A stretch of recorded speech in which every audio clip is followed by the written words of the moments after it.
जाइए, सभी साथी अपनी अपनी जगह पर बैठ जाइए। एक कमान, एक तीर एक कमान, आदिवासी एक कमान। राष्ट्र की रक्षा कौन करेगा? देश की रक्षा कौन करेगा? आदरणीय भंवर जी। जय जोहार साथियों। जय जोहार का नारा है, भारत देश हमारा है, जय जोहार का नारा है, भारत देश हमारा है, जय जोहार का नारा है। भारत देश हमारा है। आप सभी समाज बंधु, मेरे भाई बहन, बड़े बुजुर्ग, अन्य समाज के साथी इस भीषण उमस भरी गर्मी में यहाँ पर बैठे हैं और टेंट आज छोटा पड़ गया है। जितना टेंट के अंदर है इससे 5 गुना टेंट के बाहर है हमारे भाई बहन। तो दोस्तों, आने वाले समय में हमारे समाज की दशा और दिशा बदलेगी, ऐसा हम विश्वास करते हैं। जैसा कि हमारे कई साथियों ने बताया और बहुत सारी बातें आपके बीच में रखी हमारी समस्याओं के बारे में। आप लोगों को एक बात ज्ञात होना चाहिए कि ये 17 तारीख को जुलाई में ही कार्यक्रम क्यों, ये बहुत बड़ी बात है। 17 नवंबर 2013 को मानगढ़ हत्याकांड हुआ था, तो उस दिन कार्यक्रम करते। बेशक उस दिन कार्यक्रम होता है, फिर ये 17 जुलाई को ही कार्यक्रम क्यों किया जा रहा है? इस टाइम बारिश होती है, अब की बार बारिश नहीं आई अलग बात है, लेकिन बारिश की वजह से बहुत डिस्टरबेंस होता है। 2023 में बहुत ज्यादा बारिश हुआ था, फिर भी ये तारीख क्यों, ये बात हमको जानना समझना जरूरी है। तो मैं जानकारी के लिए बताना चाहूंगा, ये अखबार का कतरन आप लोगों ने पढ़ा होगा, नहीं पढ़ा है तो इसको पढ़ लीजिएगा। ये 17 जुलाई 2011 का भास्कर पत्रिका है। कौन सी तारीख? 17 जुलाई 2011 का भास्कर की पत्रिका का मामला है। ये पेपर है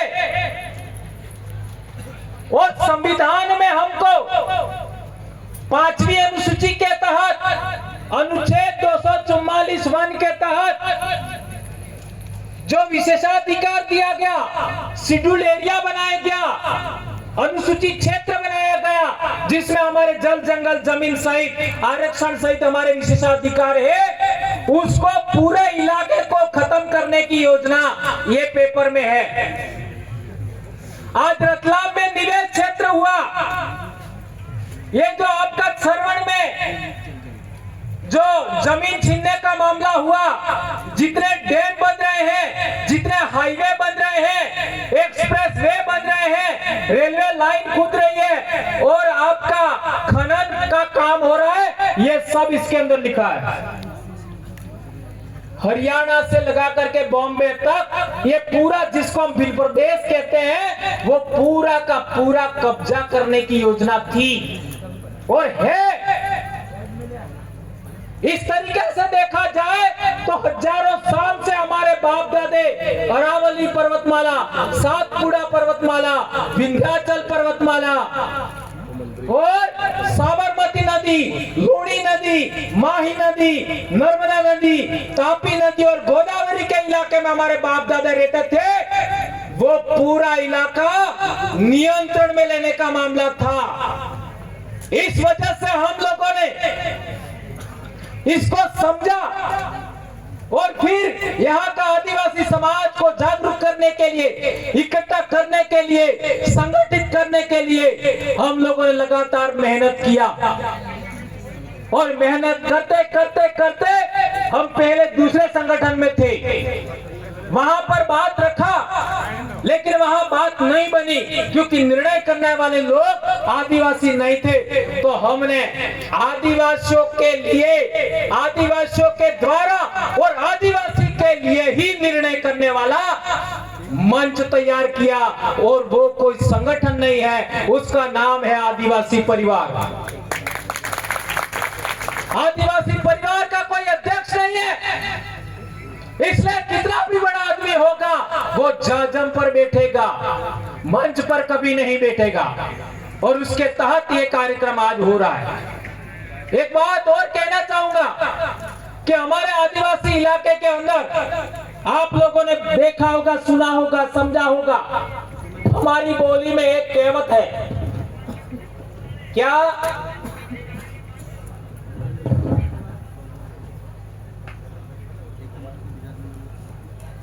આપણે બાપ દાદાનો ઇતિહાસ દબાવી દીધો, એમ આપણે બાપ દાદા કંઈક ને કંઈક આપણે બાપ દાદાનો ઇતિહાસ દબાવી દીધો, पर कौन सा इतिहास दबाया ये हमारे बाप दादे जानते नहीं थे। ये बात कहते थे। इसके साथ एक और बात कहते थे हमारे बाप दादे, भील आदो आज थकी अणी धरती ना धूल मूल ना धनी है। धनी का मतलब मालिक। ये हमारे अनपढ़ बाप दादा ये बोलते थे। और एक इंपॉर्टेंट बात है, कोई तो कमी रही होगी हमारी, जिसकी वजह से लगातार हम सिमटते सिमटते आज पहाड़ों में आए हैं, और पहाड़ों से भी निकालने का, जंगलों से भी निकालने का षड्यंत्र चल रहा है। तो वो कमियों को पूरा करते हुए, उन कमियों को खारिज करते हुए, नकारते हुए हम लोगों ने ये मंच बनाया है। इसलिए यदि आप आदिवासी परिवार की व्यवस्था को मानते हो तो मानगढ़ आइए। ये बात ध्यान रखिए, इस कार्यक्रम की बात कर रहा हूं। आदिवासी परिवार के अनुशासन को मानते हो तो मानगढ़ पर इस दिन आइए, बाकी आप रोज आइए, कोई दिक्कत नहीं। हम लोग आने वाली पीढ़ी को बचाना चाहते हैं। आज देख लीजिए, जुलाई, अगस्त, सितंबर, अक्टूबर, ये 4 महीना सबसे ज्यादा हमारे बच्चे स्कूल में आते हैं। जितने भी शिक्षक साथी हैं, जितने भी भाई स्कूल के बारे में जानते हैं, क्या ये बात सही है कि गलत है? सही है। जुलाई, अगस्त, सितंबर, अक्टूबर, यही 4 महीने हैं जिसमें सबसे ज्यादा हमारे बच्चे स्कूल में आते हैं, और इसी टाइम सबसे ज्यादा व्रत उपवास है, सबसे ज्यादा। और एक तो पूरा महीना सावन का। अरे पागलो, मेंढक से समझिए, मेंढक सर्दी में जमीन के अंदर रहता है, मेंढक गर्मी में जमीन के अंदर रहता है। वो पहली बारिश के साथ जमीन के बाहर आता है, और जब तक बारिश होती है तब तक मेंढक खाता रहता है, खाता रहता है, खाता रहता है, और अपने शरीर में चर्बी इकट्ठा करता है। और जैसे ही बारिश खत्म हुआ वो वापस जमीन में चला जाता है और जिंदा रहता है। और तुम लोग जैसे ही बारिश शुरू होती है भूखे रहना शुरू करते हो, व्रत करते हो, उपवास करते हो।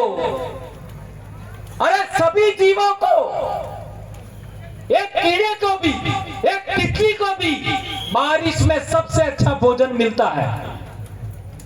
छोटे से छोटे जीव को बारिश के सीजन में सबसे अच्छा भोजन मिलता है, और जब सबसे अच्छा भोजन मिलता है तब तुम भूखे रहते हो।